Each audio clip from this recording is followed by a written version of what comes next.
হয়। এই দুঃখ, কষ্ট, বিপদ আমাদের কোমরকে সোজা করে, আমাদের পায়ের মাটিকে শক্ত করে। চিল্লায় বলেন ঠিক কিনা? প্রতিকূল পরিবেশে কিভাবে বাঁচতে হয় এই দুঃখ কষ্ট আমাদেরকে শিখায়। এজন্য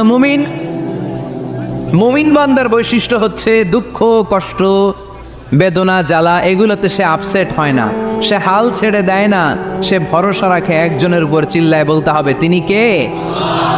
কারণ মুমিন জানে রাত্রি যত গভীর হয় অন্ধকার তমানিসা ভেদ করে সুবহে সাদিক হয়।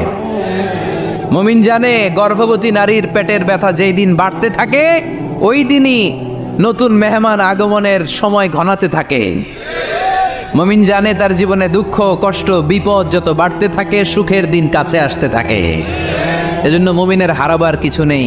ইন্না মাআল উসরি ইউসরা, ইন্না মাআল উসরি ইউসরা। নবী হে, কষ্টের পরেই আছে আনন্দ, দুঃখের পরে